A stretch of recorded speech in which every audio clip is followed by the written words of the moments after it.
Welcome to a brand new episode of Back Pass with Ras. And this is your host, Ras. And as you can see in my background today, we're going to speak about Newcastle and Kevin Keegan's entertainers, to be specific. And for the first time on the show, we're getting guests from 3 different countries. Normally you get 2. This time I got guests from 3 different countries. I've got 4 guests. One is still not here yet. So just to let you know, we've got Newcastle fans from Singapore, another Newcastle fan from Indonesia, and the last one who's not joined us yet will be Newcastle fan from Malaysia. So let me just introduce to you the guys from Singapore.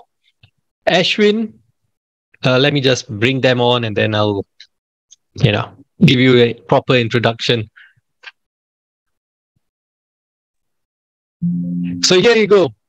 The Newcastle fans from Singapore, we've got Terence Ong and Ashwin Tiwary. Welcome to the show, guys. Hi, thanks for inviting us, Ras. Yes, Great thanks to a be lot for here. having My us. pleasure. Pleasure to be here. Yeah, my pleasure as well to have you guys on the show. So maybe you guys want to share a bit about your club, your supporters club, that is. Yep. Okay, so we are Newcastle United Supporters Club Singapore, or otherwise known as NUFC.SG. We've been The around legit one. since. You can say that. Yeah, we try not to have competition, but yeah, we've been around since 2001. And we've been, uniting the local fans and anybody who supports Newcastle United in Singapore, whether be it locals or expats.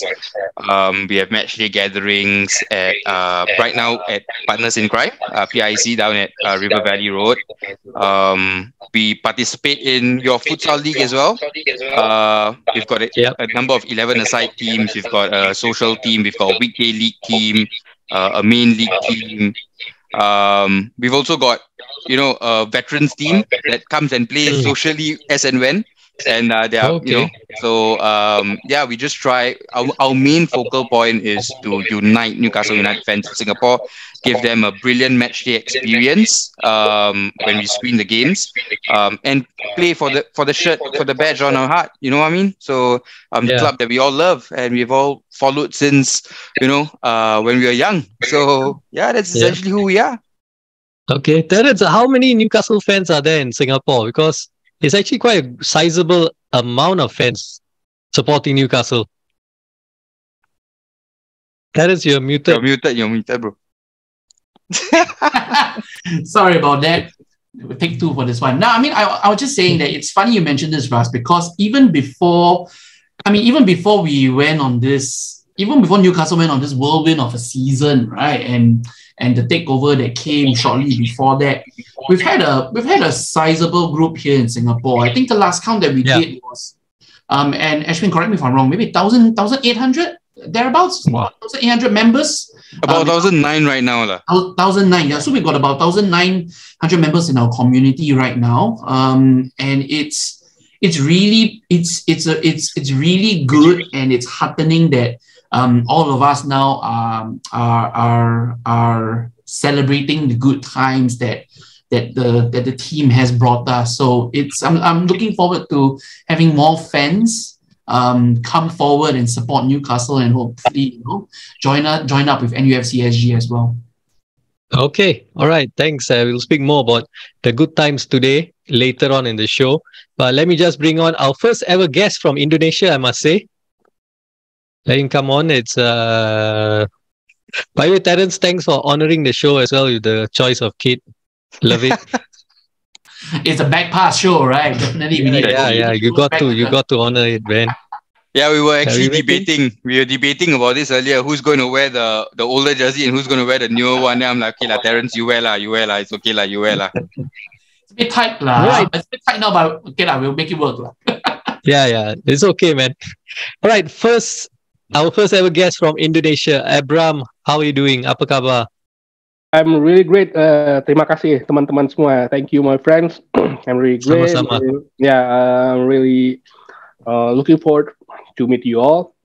I'm still having fun now, seeing you all, seeing my brother from across the Southeast Asia. Yeah, man. Something that we rarely do recent days. or recent years maybe. Yeah. Mm. I mean, with COVID and Yeah. stuff, it's COVID and stuff. it's not been easy. We actually, the last regional meet we had was what 2018, I think. But I think around 2015, that. 2018 was 2017 maybe, our somewhere around there. We had our last regional meet, with the Indonesian Toon Army and the Malaysian Toon Army, and we actually played an 11-a-side friendly sort of thing between the three of us. Yeah. So it was a really good experience, and I'm glad that the pandemic is more or less in control right now, new normal and whatnot, and we are actually in talks to arrange for another such regional gathering again, and let's just make it happen, man. All right, Abram, which part of Indonesia are you from?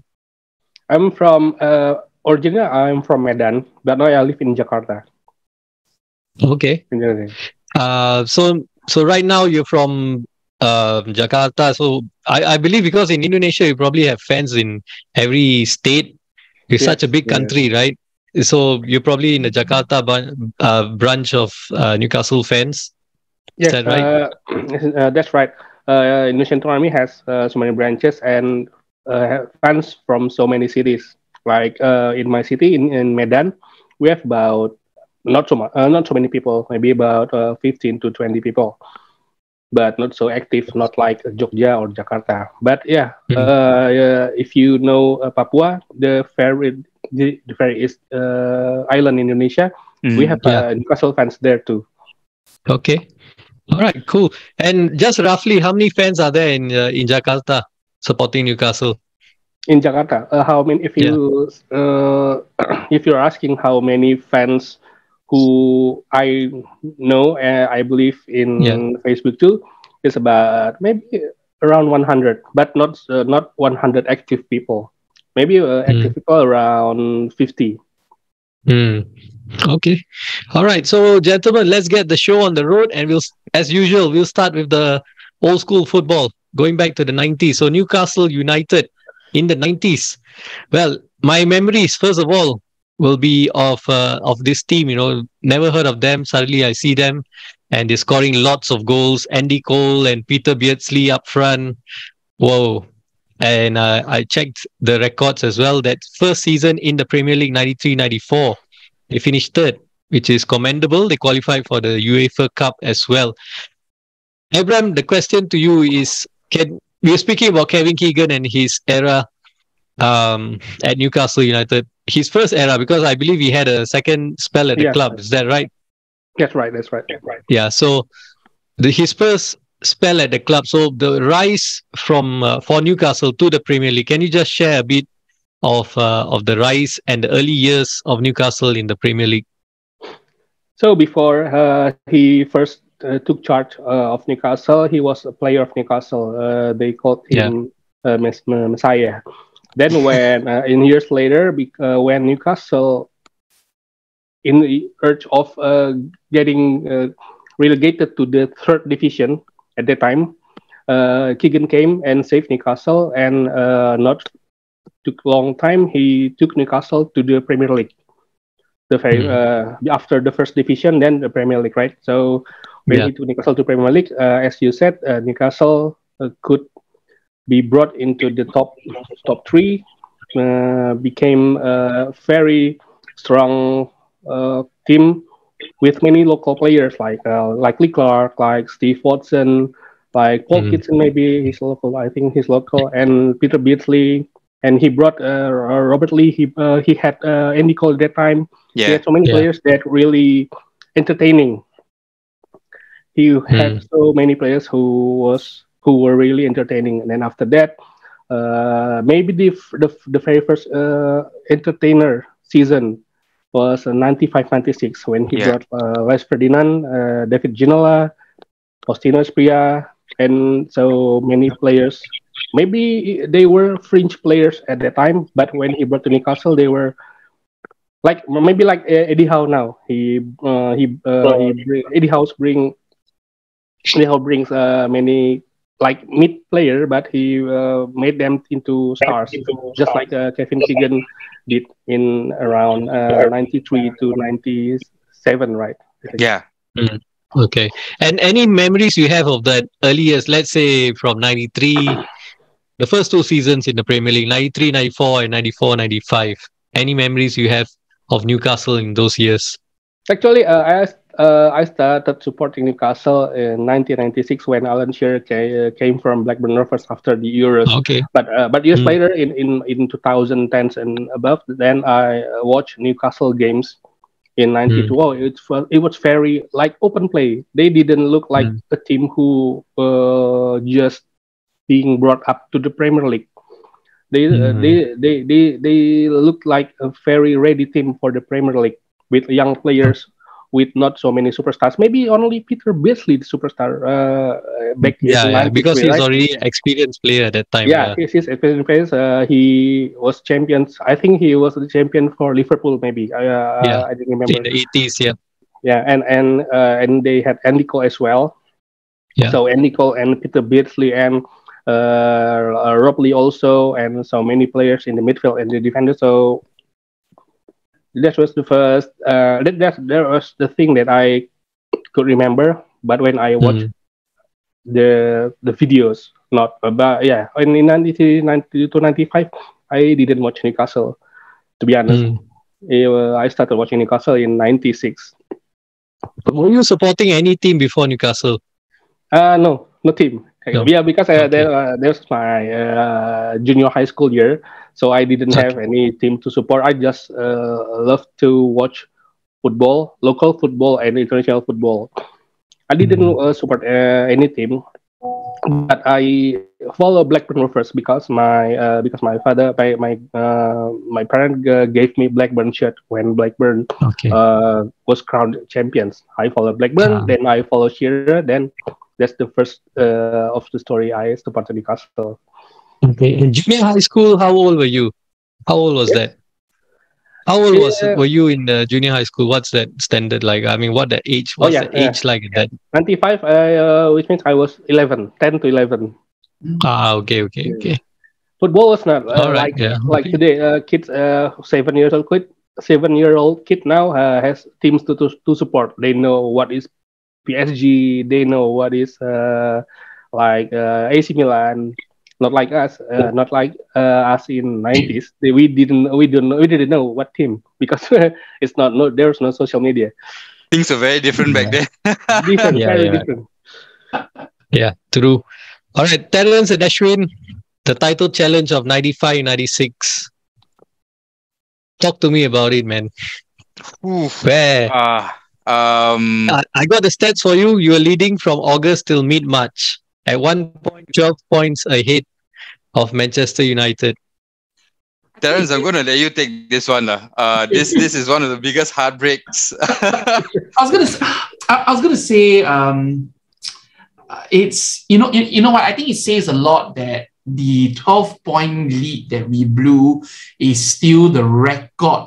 That is still the record lead that any team has lost, in the title race in the Premiership so far. You know what? I'm still a bit of a loss for words as to how Newcastle won champions at the time. A lot of people chalk it down to a lack of experience challenging at the top, going up against a wily old fox in the form of Sir Alex Ferguson. And maybe even the return of Cantona as well, who came back from a ban. I think was it a 7 or 8 month ban or something like that for it was around there. A 9-month ban actually for kicking the fan. Yeah, that's correct. The balance one, right? Yeah. And this is something that's not really heard of a lot. At that time, I was still a bit of a neutral. I watched a little bit of Premier League football here and there. But I didn't remember much. So after I started supporting Newcastle the season after, which was at the same time that Abrams got into Newcastle as well, my dad used to tell me this theory that he believed that Newcastle blew it because Keegan introduced Faustino Espriella into the team at the time. Yes. He felt that it upset the team dynamics and chemistry at the time, because I think up front at the time we had Les Ferdinand, we had Peter Beardsley, potentially Paul Kitson as well, from what I remember. And, to then introduce a maverick like Faustino Espriella, who my dad felt wasn't a team player or maybe as hardworking as the others, upset, caused the team to have a dip in form lah. But you know what? All these theories aside, it was fun to think of what could have been. But you know what? Thankfully, the good years went on for a little while more after that. Yeah. Let's just talk about the good times then of those days. You guys, okay, Terence already has mentioned you were a fan a season after that. Ashwin, same for you as well, I believe. Yeah, it was around the same time. Basically, I heard about Newcastle in '96. That was the Liverpool-Newcastle game where we lost 4-3. Stan Collymore scored the last-minute winner. Yeah. And I think that was when, Cablevision... Kevin Keegan slinking down the seat. Yeah. That's another image. That was, I don't blame him. 92nd minute, Stan Collymore just, we were 3-3 right at the neck, and then Stan Collymore comes in, pop, game over, literally, right? So that was when Cablevision came to Singapore, more or less, right? So that was the first. One of my uncles, a Liverpool fan, we went over to his place to catch the game. Unfortunately, my younger brother is also a Liverpool fan, and it all just started out from there. Yeah, I'm not a very good older brother. I didn't manage to convince him well enough to be a Newcastle fan. But jokes aside, so that was when I started, because the fans were still singing, the fans were still going all out, trying to cheer on the team, trying to rile up, get everybody motivated. And I'm wondering to myself, who are these guys? Who are these guys that, the game is gone in some sense, yet they're still just singing out, they're cheering out loud.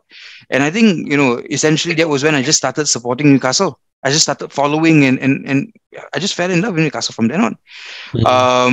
And, I started following from 96-97 season when Shearer came in. It was just a brilliant time. It was really a brilliant time to see that we've managed to bag Shearer in, a Geordie homeboy, and he just won the league with Blackburn, and Man U wanted him, and he came to us. Yeah. So it's a lot of that it just shows you how strong the Geordie unity is, how strong the loyalty in the entire city is for Newcastle United. And I just fell in love with the club from then on. Yeah. Okay. Terence, yourself, your father, who was he supporting? Is he also a Newcastle fan? Nah, my dad was just a football fan in general. Okay. I think as years go by, he takes a liking to different teams. I think at one point in time he liked Manchester City when Manchester City was not the Manchester City we knew now because of some players that he fancied over there. But now my dad's always been a football fan in general. I came to support Newcastle because the first full-length Premier League match that I actually remember watching was Newcastle whacking Tottenham Hotspur 7-1. So I think that was January 97, and I was 97. I was maybe 11 years old, and I thought to myself, "What, this team is not bad. It could hunt down someone. It could hunt down another team 7-1. I thought, wow, this must be a good team to support. So, never looked back since. So that was how I got to Newcastle. I think my dad still shakes his head every now and then as to why I stuck with this club through so many things and so many years. But I guess never complain and not complaining now either. Yeah, I think amongst the three of you, probably I have the best memory of that season because I started supporting or watching football from the early 90s, so 91 onwards. But I'm not that old. I'm 39 this year, but I just started early. So yes, you mentioned about Faustino Asprilla. I think at that point of time, for Newcastle to sign Faustino Asprilla is a big deal. Yes, because he came from Parma in Serie A and he was doing well then. And in those days, not many players would transfer from Serie A to the English Premier League because that was the best league in the world at that time.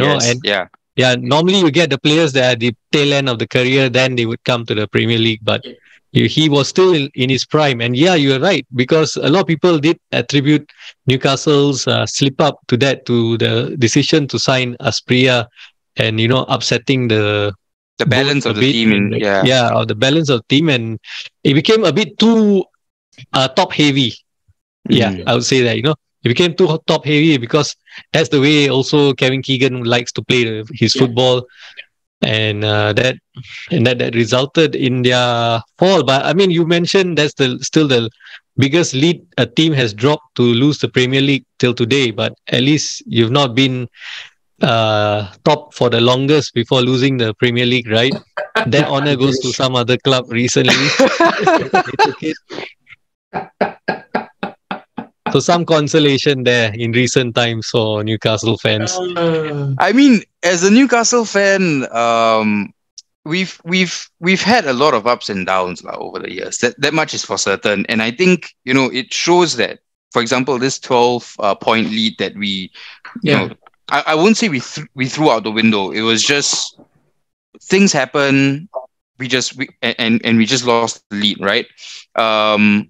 It's a very different time period than today, when Arsenal really dropped out, like literally, right? And that being said, I mean, Terence was saying that his dad shook his head, when Terence started supporting Newcastle United. I think I speak for every Newcastle United fan when I say that I think we are immune to heart attacks. Over the years, the number of instances we've been put in, it's been crazy. It's been crazy, especially the last 10 years. The last 10 years has been crazy. And I'm of course, you're going to talk about the Souness era or after Sir Bob, Souness era, Joe Kinnear, the Joe Kinnear era. So these were instances where, as a Newcastle fan, your heart constantly skipped a beat. You never knew what was going to happen. Yeah. And I think coming back to the Entertainers era, when we actually dropped that 12-point lead, it just shows you that, Newcastle as a club, it's not that how we've not really been, we've always tried to deliver certain things, and that 12-point lead shows a lot. It's just that when we lost it, it was a bitter disappointment, not just to Keegan himself, but everybody in the city and the club, and associated with the club rather. Okay, Abram, do you remember when Kevin Keegan resigned? Actually, he wasn't sacked. He was resigned. He resigned on the 7th of January, 97. Do you remember that moment? Like, they come as a shock to you on what happened there? So, the source of our news at the time was newspaper, right? So when I read the newspaper, Keegan resigned. So in Indonesia or in Malay, Keegan keluar dari Newcastle. So what is this real? So I was shocked at the time then, and I there was no correct reasons back there. So there's so many speculations why he resigned or why he got sacked, but media said he was resigned, so something like that. I was shocked. I was a bit in disbelief, right, at the time. So we asked why, but I don't have anyone to ask why, because I don't have Indonesian Newcastle United supporter friend at that time, because I didn't know anyone at the time. So yeah, it was shocking. I think there's also a very interesting point to ask, something interesting to ask you. Amongst your friends, what was the most common football clubs that your friends supported? At that time, when I started watching Newcastle, it was Manchester United and Juventus. Yeah, because I know in Indonesia, Serie A is very strong, very strong. Big following for Serie A football. Yeah, so Juventus is the club, right? Okay, and Juventus also wears the same color as Newcastle. Notts County, of course, actually. Notts County, okay. Yeah. Okay, so that season 96-97, of course, you started off on fire. You smashed Manchester United 5-0. Remember that? Yes. Philip Albergo, man. You guys, share your memories. Come on, share your memories. Your closest rival coming back to St. James's Park. They had smashed you in the Charity Shield first, 4-0, and then they come to St. James's Park and you do that to them. Wow. Wonderful, isn't it? I was just gonna say, Ras. That season didn't start out well for us because in the Charity Shield, you would expect a closer fight between the top two teams in the league, right? From last season, from the season before. But my gosh, we got our asses, we got our butts whooped 4-0. Excuse my language. So when we hosted them, when we hosted Man United at St. James's Park, no one would have expected us to win 5-0. I think expect us to put in a good fight, maybe win by 1-0, by a goal or two, yes, but my gosh, no one expected us to win by 5-0 and to top off that win convincingly with that peach of a goal from Philip Albert. It was the stuff of dreams, really. It was the stuff. Did you watch that match live on TV? I probably not. Because I don't have a lot of memories from that game, but maybe because I don't remember a lot of things of my childhood already. So no, I don't remember watching the game for me though. The others might have. The others here might have. Yeah. Any memories, guys? Abram or Ashwin, any one of you caught that match? I didn't manage to catch that match. I caught so last time how we used to get our football news was newspaper, right? So I remember buying. That's in Singapore, Yeah, in Singapore, right? So I remember buying the newspaper, and I saw the result, and I was just like, this is bad. How is it possible that they could come to St. James's and it's always been that case, right? So I myself was in awe, like how I'm stuttering right now, exactly the same way. So essentially, I mean, we were all in awe. Newspaper, I saw the results, I was like, this is brilliant, man. 5-0. I could go and just go to any of my friends who supported Man U and say, hey, see. At that age, that's what you want to do, right? And that was essentially what I remember from that game. And many years later, when YouTube came about and the internet was we had more access to it, I tried to find the highlights, and I managed to find the Philip Albert goal. And and I still sometimes when Newcastle was going to a bad spout of things, I would actually find the highlights of that game and watch it. I don't know why, but that was the game that I would watch. And it was an antiseptic to your wounds. Essentially so.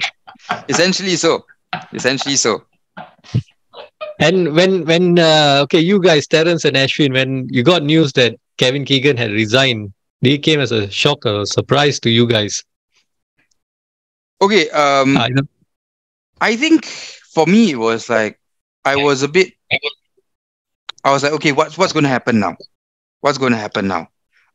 After Keegan, it was Dalglish, right? But at that point, Dalglish had done wonders. I think before that, he coached the Blackburn team, right? And when he was hired, I was like, okay, not too bad. But the statistics for his reign speaks for itself, lah. So I will not go too much into that. But to me, when Keegan resigned, I felt that, I was lost. I didn't know what was going to happen to us. I didn't know who we were going to hire. Up until we hired Dalglish, I said, okay, maybe there's some light at the end of the tunnel. But when he resigned, I was a bit lost. Terence, you? Yeah, same for me as well. No one had expected him to go. Not especially when the team wasn't exactly floundering. It's not as if we were mid-table after challenging for honours for the last few seasons. I think we were still at the top. We were still at the top 2 or top 3, if I don't remember wrongly. But so it was a bit of a surprise. But on hindsight now, I realized that Kevin Keegan is like that. He's a man who wears his emotions and hearts on his sleeve, and he gives every job his all, and when he's done, he's done. I mean, look at, I know I'm digressing a little bit, but look at how he left the England job after after the Euros, and I think it was off the back of losing to Germany. Lost to Germany. So it was at Wembley. And coincidentally, that goal was scored by Dietmar Hamann, who was a Newcastle player formerly at that time, right? A former Newcastle player. And I think Keegan, he resigned in the toilet. He was slouched over in one of the cubicles, and he told the FA president then that that was it. He just couldn't do the job anymore. And on hindsight, when you look at that incident, it's not much of a surprise. But back then in '97, as a fan, it was a surprise to see him go. Okay, just to inform you or to refresh your memories, he actually resigned at the end of a 7-match losing run. So yeah, as you said, maybe emotions got the better of him. Yeah. But on Kenny Dalglish as well, he managed to steer Newcastle to finish second above Liverpool and Arsenal. So not that bad in his first spell. I know what you mean after that. Things didn't go too well the season after, but yeah, not too bad on that part. So we're done now. Looking back at the past, looking a bit closer to the present times, darker times, the Mike Ashley times. Abram, please sum up the Mike Ashley times to our listeners. In not too many words, maybe you could say, give your best description of Mike Ashley's era at Newcastle. My best description. Without using any profanities. I think that's hard, Ras. Yeah, without Mike Ashley, we won't have 2 trophies, championship trophies. Well, that's a positive spin on That's a positive one. But because Mike Ashley was a very, what can I say in English? He was very picky of buying players or something, or giving funds, something like that. We didn't expect. We didn't even expect him to give funds to the manager at the start of the season or in the mid of the season. So when Newcastle didn't buy any player in any transfer windows, we weren't surprised because Newcastle no players, okay, no problem. That's what we felt. So Ashley era, if I can describe in a small sentence, it was something that I instantly forgot after the IF came. Okay, maybe something just like that. Okay. How long was it, Terence, that Mike Ashley was in charge of the club? And where did he come from, actually? What's his background? Okay, I think he made his fortune in bargain retail. I think in retail. I wanted to say FMCG, but I don't think it's really FMCG. I think he made his fame and fortune buying brands at a very low price and then just maintaining operations at a very low cost while driving profits up. I was doing a math the other day when the takeover happened. I think he was around for 14 years, 07 up to 21, if I'm not wrong. Yeah, you're right. Yeah, 21, 07 to 21. Yep. Yeah, correct. This is a bit of an unpopular opinion, but I actually liked him for putting Newcastle in the black. We were not in debt, and I think that made us a more interesting and valuable proposition for anyone to come in and purchase and run, So I'll always be grateful for that. But like what Abram said, I mean, it is painful as a fan to see the lack of ambition, the lack of effort, to grow and to be better as a club and as an entity. And even right now, under new owners, when they are exploring sponsorship opportunities, and you read about these reports in the news, you find that our sponsorship deals are are single digit deals really, below 10 million. Whereas you look at people like Man United, Arsenal, Manchester City, their sponsorship deals are anywhere from between 50 to 100 million, and that shows how much we've lagged behind in the game. So it is a bit gut wrenching to see the lack of ambition, but I mean, I am thankful also that he kept us in the black and never gave us any depth. So, yeah. Was he a Newcastle fan? Ashwin, do you know? No, not to our best knowledge. He wasn't. I mean, there were scenes of him when he first bought the club, or when he first purchased the club. He used to sit together with the fans. Yeah. But I think when it all started going south for him, he distanced himself away from certain match days. He used to come not as often, if I remember correctly, but he never used to sit in the stands with the fans any longer. But he's a London born and bred. He wasn't exactly a fan of Newcastle. I think the business itself was a good proposition for him. He was more of a businessman then. He was always a businessman, from the way I look at it. I agree with Taro. I echo Terence when he says that he brought us to the black and Terence is appreciative. I think a lot of fans are. When you look at the books and you see during Freddie Shepherd days how much debt we had, and Mike Ashley days, we were somewhat debt free. Correct me if I'm wrong, Terence. We had zero debt, were we? I think it wasn't zero debt, right? I think so, or maybe at the very least he didn't leverage it on the club, and I think he pumped in his own money, and we owed money to him in that sense. So when he sold the club for I think 330 million or something like that, some amount of money went back to paying the debt that he owed. So that he loaned out to the club. Yes, correct. So we didn't owe a bank or financial institution, which was good. We owned the owner, so it was a very different thing. Azrail is on. Okay, let me yes. But yeah, essentially, he wasn't a fan from our knowledge, and like what Abram said, I think one of the good things, besides Terence pointing out the good point that he brought us to the black, Abram said he won us 2 championship trophies So take that for a win . And yes, we've got our 4th Newcastle fan from Malaysia, Azrail, waiting for him to come on the screen now. Hold on. Hello Azrail, apa khabar? I'm fine. Can you hear me? Yeah, loud and clear. Yeah, loud and clear, but we can't see you. Yeah. Hold on. I'm not trying to be mysterious or what. Just being a senior of this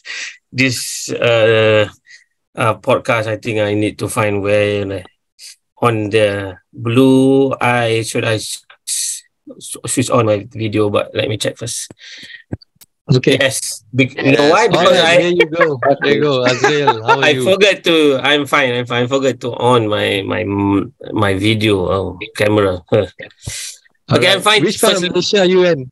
I'm in Shah in Selangor. Shah okay. All right.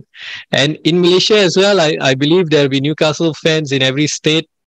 Yes, in fact, not only in Peninsular Malaysia, but also in Sabah, Borneo, which is Sabah and Sarawak. In fact, one of our committee members is staying in Sabah right now. Okay. And how many Newcastle fans are there in Malaysia? We are in thousands. As for members of Toon Army Malaysia, we are registered under ROS, under Home Ministry.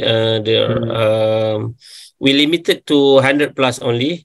But I think because Champions League is already here, so people asking when we're gonna reopen the registration of new members. So we are in the way of opening up soon, real soon, hopefully. Okay, and just briefly, how long have you been a Newcastle fan? Since 1996-97 season. Okay. All right. It's the same for the other 3. All of us are all the same. I think that's around the time either you love the entertainers or you follow because Alan Shearer. Yes. Yeah. So I did both actually. So there's no shame in admitting to that, because previously I was following my dad's favorite club, which is the devil who loved to use the garfu, the fork, The Red Devils, yeah, okay. Yeah. And what are your memories of those years, the entertainers, Kevin Keegan's entertainer years? Well, basically, there are a lot of great memories. They are playing entertainment football. Always moving forward. If I if you score 1, I will score 2. If you will score more than you, so something like that. We have our best defender is Darren Peacock, so and then other people are always just attacking, like Philip Albert. That 5-0 chip still fresh in memory, like was yesterday. Yeah. And of course we have John Beresford on the left side, who is also attacking. Who can also play left midfield and also right back on Warren Button. So these are all legends of the entertainers. Of course, Alan Shearer is there. Peter Beardsley. I didn't follow during Andrew Cole, previously known as Andy Cole. He did score a lot of goals. He's from Bristol City, but I think we are just unlucky not to win the previous years, and then out of a sudden, Keegan just left us after the Spurs thumping. So that's his mystery until now. And also, it's a bit interesting because you say your father supports United, and you only supported Newcastle from 96-97. So that 95-96 season, were you a United fan as well? I'm still. In fact, I left the other team when they won the league. So meaning that when they tipped Newcastle United. So I didn't left. They call it Lalang here in Malaysia, but I did not. I left a team where they're top in the league. So you can say anything bad about me, but then during that season where that love it thingy, and then also all the it's actually not only a pull factor of me going to Newcastle United as a fan, but also pushing factor, because there's one guy I really hate the most, the one who always loves to pull up the collar, because that was not the previous Man United that I know, because they're all very modest, they're all very like a family thingy. But now when Eric Cantona came, he come with the suave of like I'm the guy, So that's one reason, the pushing factor of it. And of course, after went there in 1998, I fell in love with the culture, and finally in 2011 I managed to watch game live. It's also a joke in there, where because when I went there, it was last game of the season, 2010-2011 season, where we are leading 3-0 at home, but then end up drawing 3-3 with WBA. That touching who scored a hat-trick. So I see it all during that time.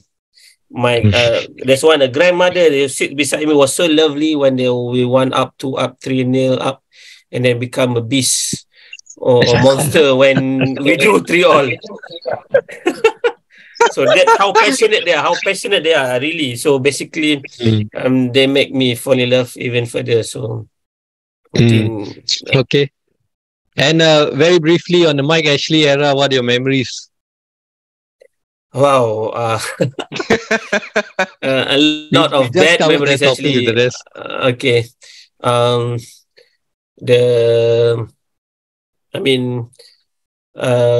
putting John Carver as the manager, and also giving that Steve McLaren. I don't know what happened on that, and then of course the Steve Bruce thingy. But the only thing, if I want to take it positive from what had happened in my actually area, is he did make our account look clean, meaning that we did not have any like 500 million loan or 1 billion loan to buy the club, like what the red people are doing right now. So if you ask me, that's the only good thing about my Ashley, which in the end helped with the account, helped PIF and also Ruben's brothers, and also Amanda's family to buy the club. So overall, it was 14 years, right? 13 or 14 years? 14 years, 14 years, yes. 14 years of near hell, but there is always a silver lining in every Yeah. heartache side. So Everything comes to an end one day. yeah. Yeah. So going to the takeover now. Okay. Obviously, when the news came, the broke through that you've been taken over by a new company, by the Arabs, the Saudi Arabians. So there's always this thing nowadays that a lot of people say, okay, the Middle East owners, they're sports washing. It's, I don't know, it's always painted as something illegal or something criminal that they're doing. But what's your opinion on this Arab ownership from Saudi? What do you think about it? Is it okay? Is it fine? Is it not fine? What's your take on it? Every one of you can have a go at this. I think everybody, exactly like what you put it. People think they've got tons of money. It's sports washing and whatnot. But even the Chinese owners were doing this a similar thing. Yeah, when they correct. started buying a lot of the other championship clubs, premiership clubs, right? I don't think it's that. I think it's at the end of the day, let's look at how they purchased the club. Did they go all out and just say, I'm going to revamp the entire squad? No. Yeah. They brought in Eddie Howe, okay, who I think he's a brilliant manager. And like I was discussing this with Terence when Steve Bruce got the sack. We were just talking about it with Terence and some of the guys, and I said, I think Eddie Howe is a better choice than Emery. And they all looked at me like, are you mad? I'm like, no, I'm serious. I think Eddie Howe is a better choice than Emery. And he came in. He okay. Let's go back to the owners again. The first thing that they did was they decided to invest in the club, right? In the facilities of the club. The training ground has been revamped. From the time of Mike Ashley when they were having the term escapes me now, but what is it? They do the ice showers, right? The ice showers. It was in this black color bin. And it wasn't one of those professional bins. It was one of those bins that after we play soccer, last time in St. Wilfred, we'll use those black bins. No, it's one of those, but they revamped everything. They invested. The training ground is now state of the art, right? So that was the first thing that they did. Second thing they did was they didn't just go out like when we wanted to buy Botman in the January transfer window in a 21-22 season, right? Who was the club that we bought from? Lille, is it? Yeah. Lille, yeah. Lille, right? And Lille marked up the price. And they said, no, I'm not going to pay for it. Right? They didn't just say, okay, you know what? I got money, I'm going to throw. No, they didn't do that. They decided to look at the other options. Eddie Howe came in, he wanted to buy Nathan Ake, right? And City said, no, we're not going to sell him. Botman was out of reach price-wise at that point. They went for Denburn. So it was never a thing about them coming in and just throwing money, right? They built it progressively. And you can see that even in this season's squad, right? We have Jacob Murphy, who wasn't doing well. Joelinton, he's been on tremendous form. He's been called up the Brazilian squad. So Joelinton was terrible during the Steve Bruce era. He was bought for 40 million quid. He wasn't performing up to par. And Eddie Howe came in, changed his position, and you look at how he's being playing now, how he's playing his game today. So it's a whole lot different when you talk about Roman coming in, throwing the money in Chelsea, right? You look within a span of one season, you look at how many players they acquired, right? And then Mourinho came in the following season after they sacked Ranieri. City. When City came in, when the Qataris, right? The Qataris came in to buy City. UAE, the Emiratis came in to buy City, right? You look at the first season, how much they spent. They revamped the entire squad. Whereas when the Saudis came in for Newcastle, it wasn't a total squad revamp, right? We took players on loan. We only bought Kieran Trippier. We bought Bruno, Denburn, and Chris Wood. That was who we bought in the January transfer window. So it wasn't a thing about them coming in and just throwing. That's my take. The rest of you agree? Terence, Abram, and Azrail?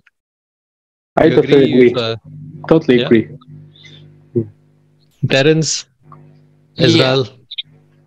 You know what? I think Saudi Arabia has, I wouldn't say it's issues, but I think they deal with things a certain way. Some controversial, some more controversial than others. But I don't think, as in, I don't buy the sports washing term, because to me, you know, they things can be mutually exclusive. They don't need to be lumped together. And it's not as if now that Saudi Arabia or the PIF owns Newcastle United, you see a lot of pro-Saudi marketing or publicity in the, you know, within Newcastle or around Newcastle United itself. You don't see that much. So to me, it's not really sports washing. And I think for people who express a bit of disgust or express a bit of dislike for this situation, you know, they need to look at their own passions and hobbies and what have you, and make sure that they're not supporting the same thing as well, because PIF has its arms in a lot of things. PIF has its arms in Disney, in electronic arts for those who play video games. Meta, yeah, exactly. Azrail's yes, right. correct. So McLaren. yeah, correct. So it's like, you know, where exactly do you draw the line with regards to sports washing? But really, it's not as if they're using Newcastle as a tool to shout out about how great Saudi Arabia is and stuff like that. You know, they're not. And even if this is a soft power, like, to me, it doesn't matter. It doesn't, as long as you're not out there shouting out propaganda, you're running it as an investment vehicle to make money, I'm all good. If you ask me, basically, all this media, not even media, the Western media. Yeah, Western media and the fan of other club, they pick and choose. You can see later on when Man U are being bought by Disney, Sheikh Jassim thing, they will sweep under the floor about this thing. So even Liverpool, actually before PIF came here, they wanted to buy Liverpool, but then they didn't agree or something or like that, but they end up buying Newcastle United. So it's for me, frankly, frankly, my dear, I don't give a damn lah. But that's the right word to say, right? But again, like I told you just now, why not blame McLaren's by not stop using Facebook or if you want to say this Arab or sport washing, whatever washing you want to call. If you ask me, they are pick and choose, and then Western media, especially United Kingdom, love this type of propaganda and then belittle other country. Well, they know that even Arab is one of their biggest in terms of competitors. No, Saudi Arabia is one of the biggest, investor in United Kingdom. You know, in the board, the airplane there. So it's just finding a thing to blame them, or you know, these all medias are said they are. I think, you know, Western media always love to jack about themselves and then belittle about other people, especially, you know, Saudi Arabia currently is moving toward modernization, where they open up their country. Their doors. So, and also they are even WWE are going there for WrestleMania, whatever it is. So I think in a way, Western media are trying to protect their own interest, yes. That's the main reason, because it's basically pick and choose, and then you're quiet about this matter, but you hantam about other matters.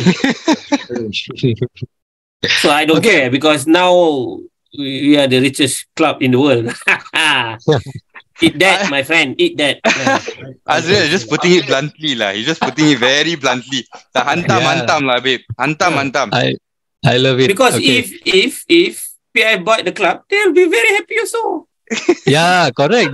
That's my point as well. I mean, any club, if you're bought by Arabs, the fans of the club will be very happy as well, because you know, it's a fact. I feel across foreign owners, I feel the Arab owners are the best owners of a club, because they do it in a very stable manner. They don't, you know, come in and then go all guns blazing like a cowboy. No. Just call it, do it the Bolly way lah. Bolly. they are not doing the volley, which I agree with Ash just now, because the way that Newcastle are doing it, we are not splashing the money. We're not buying any Robinho for 35, 47 million or whatever it is. Exactly. Or Babatov from somewhere else. So even I think the last few days there was article saying that the highest net spending in the last decade is Manchester United at 1.1 billion. So if you want to attack that, because that is net spending 1.1 billion, okay, they can say that they are making money. This is actually one of the way. I think I like to attack this on also the FFP and also areas that it's similar to Westerners' ways lah. Because when people are on the up, they will try to potong them. They will try to cut them off. To also, I think you know all this greenery thing where the Westerners don't have any more timber or all this hutan thing. They won't let us cut our own tree, because we're not cutting for fun. We are cutting for our own development. But when they go to their own country, they can see a jungle there, right? So it's part of the way that same also the FFP, the high people are very afraid of they might not be qualified, so-called on merit. So they said that, you cannot purchase, buy players or whatever under FFP. So I think this all BS for me. It's totally BS. They are just trying to find ways to stop a new club on the up and then put a lot of terms and conditions. So similar to FFP and also similar to this so-called Arab sport washing thing. So I don't give it that. Sorry. All right. Moving on to the football side of things. What do you make of Newcastle's season? Last season. Last season.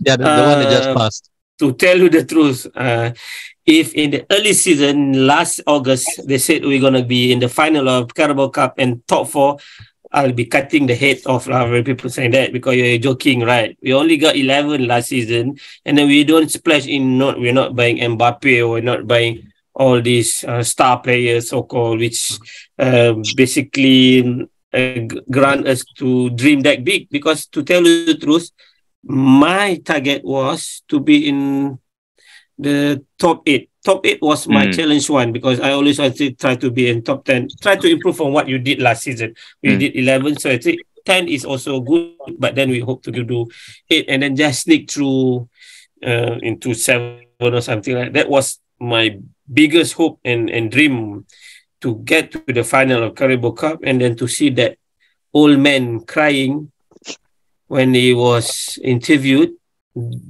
Couldn't be bothered. I think that hits me hard, very hard inside that. He said we are here. We are here. It's exactly. A long way going up. It's a long way. So couldn't be bothered if we lose, win or lose. So basically, that sum is all. I mean, we are on the up, and then of course, I try to maintain, not only me, all the Toon Army Malaysia expectation. They say, hey guys, we're already in Europe, man. We're already in Europe. So I always do a target of top 10. We X that. Top 8, we X that. Conference League, we X that. And after that is Europa League, the last 2 weeks, we X that also. Yeah. So the Champions League is a bit, but I always said, okay, relax. We're already here. We have gone beyond our expectation. So if we have the top 4, then it's okay. Of course, if we lost a Carabao Cup and also lost last week to the top 4, to Liverpool or whoever it is, the number 3, number 5 or below, it will be devastating. But in the end, an overall picture, we are in the right path. And then to get number 4, I mean, and at least 100 million pound of money available. So that's great. And then of course, now we have a better crop of players who are willing to come here, because we are playing UCL. Okay.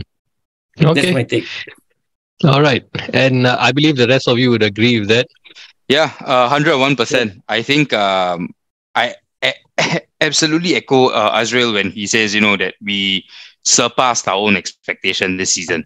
or the season that just passed. Like for me personally, I thought that we would finish somewhere between top 6.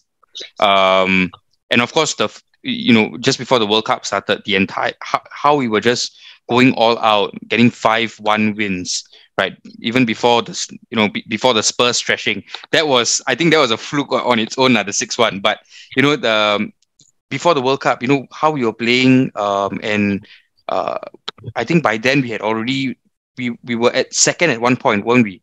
We were at second, right, before World Cup. Second, yeah. Yes. So even I was stumped. I was amazed by how well we were doing, and but I had a feeling that once World Cup starts, our rhythm will be a bit juggled, right? And but I told myself, whatever it is, if we were to finish top 6, it's still a massive achievement, massive achievement. And I absolutely echo Azrail when he says, that we actually ticked all the boxes last season. And I think the bittersweet moment was the Spurs game where we won 6-1, simply because we have never scored 5 goals within 22 minutes. Never scored 5 goals within 22 minutes. And the quality the players showed on the pitch is what every Newcastle fan wants. You fight for the shirt. You fight to play, you fight for the shirt, you fight for the club. And that's what we saw. We put aside Spurs, their form at that minute, but the way the lads played, that was really, really something. And I think it echoes the entire how we played throughout the season. Yeah, that's my take. All right. Abram, now looking forward to next season. What are you looking forward to? Like, in terms of, now is a crazy season, a transfer market season. Where do you think Newcastle needs to strengthen? Except goalkeeper, I think, yeah. Because the defender, all the 4 starting defenders are great players, but of course they need backup. Like left defender. Actually, on the bench we have Matt Target. But Matt Target, if we saw the last game versus Chelsea, he was like exhausted or out of position so many times. So maybe we need backup for Kieran Trippier as well, because we have Harvey Mankio is okay. Yeah, I'm sorry. Emil Kraft is good too, but maybe we need some quality defenders, some quality right backs. And for midfielder, we need number 6, of course, because maybe all of us want to see Bruno focus on playmaking, not for defending. So we need number 6 to just to cover any the first the 1/3 of the pitch, then left winger or right winger maybe. So maybe basically almost all positions. We need this backup. So yeah, I think the positions. Did you mean position of the players, right? Yeah. I mean that. Correct. Yeah. Except goalkeepers, because we have Nick Pope and we still have Martin Dubravka as well. If I can remember, Martin Dubravka said that he didn't want to leave Newcastle this year, so he would want to fight for the first place, maybe because we have Champions League too, so he might be playing in Champions League, or he might be playing in the league, or rotation. So almost all position, but the very big hole maybe number 6 position. Okay. The defending midfielder, I think. All right, Terence. It's very early days yet, but what would you think Newcastle would be at the end of next season? Where would you? What's your expectations? Actually, that's what I would like to ask you. Well, the sky's the limit, man. I mean, like what everyone said earlier, right? I think Azrail put it best. No one expected Newcastle, or none of us expected our club to be in the Champions League, and playing in the final of a cup competition. I think that was something that wasn't expected, because none of us thought that we will fly so far so fast. But this season now, I think I'm going to be a little bit more realistic. I do feel that the results of this season was partly due to Liverpool, Chelsea, and Spurs having a bit of a stinker this season. I do expect them to come back stronger next season. So to me, I think anywhere in the European places would be great. Anywhere in the European places would still be a success for me. Hopefully in the Champions League, but if not, the Europa League is not that bad as well. And hopefully we can go one step further and win the cup in the next season. I'd like to add on Terence, if I may. Yeah. Remember, I'm thinking that next season we might be in the top 5, but still qualified to the UCL because the champions are from Europe, from EPL. I think you know, right? Now next season there's a additional 5, and then they're gonna again. This is what we go back to the elite club who wanted to ensure that they are in that UCL. Correct. So if you ask me, as long as the EPL champion, EPL club won the UCL, I'm okay with number 5. All right. Okay. So thanks a lot, guys, for an extensive sharing session. Going back. Thanks for having us, Ras. Thanks for having us. Yeah, welcome. My pleasure. And going down memory lanes as we always do, and then talking about present times, good times for Newcastle United fans. Wish you all the best for the upcoming season. Enjoy the crazy season of the transfer market. Will, I think it's opening tomorrow, right? Tomorrow opening officially, although we are already young Buka, we already bought youngsters who immediately loaned to Freenot, which is a Holland champion. So that's good. Like that. Yeah, so that's good. So other than that, I think I have to agree with Azrail. So we need to buy a left back, number 6. And also if Fran Torran is coming, then that's all I can say. Exciting times ahead, lah. That's all. That's all we can clap to. We can dream because we have been suffering for the past 20 years. So. Right. You've had the dark times, and now it's the good times for you. Enjoy it while it lasts. Thank you very much, guys. Thank you very much. Thank you. Sorry for the delay again. It's okay. It's okay. You more than made up for it. Yep. In your short cameo.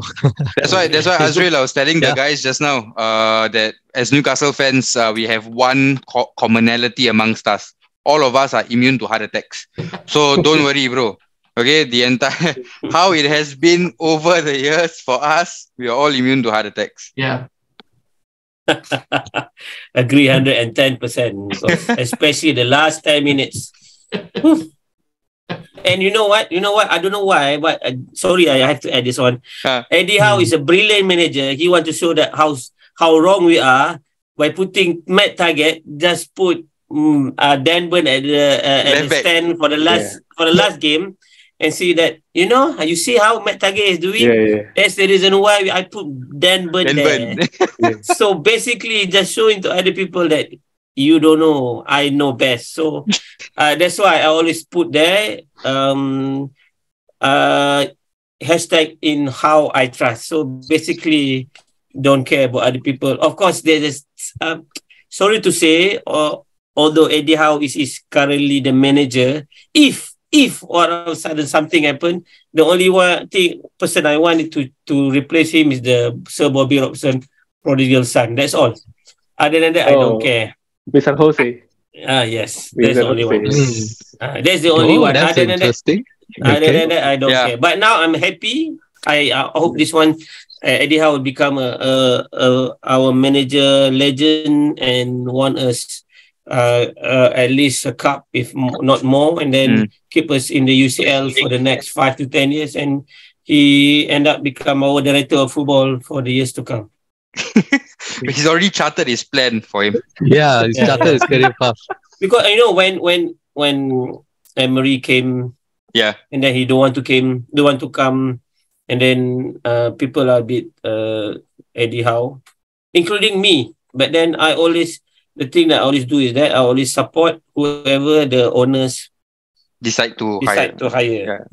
Okay. Even to one extent, I support still Bruce. You got to understand me. You can ask all my Toon Army. I'm the only one who support the manager during that time because I know it's not 100% his fault, although he's limited, but it's my actually fault at the first place of putting him there. Hiring him. Yeah. Yes. I have some pity on him of maybe during my time when I was supporting United. he was the captain or something like that. Maybe, but then I cannot blame him 100%. Of course, he's limited. Of course, now what Eddie Howe shown to the world that he's the best. And then everything's come to a reason why Emery and then Sunday end up come to Villa. So I say no issue. So I'm happy with Eddie Howe, and I'm praying and hoping for every success all the way to him and the club because he has done brilliantly. I mean, all other fans can just shut up and then do your own thing lah. Forget. Okay. All right. On that note, it's me, Ras, signing off. Thanks a lot, Newcastle fans from Singapore, Indonesia. Thanks for having us, Ras. Thank you, Ras. Thank you, Ras. Have a good night. Take care, everybody. Good night, guys. Cheers. Good night. Bye-bye.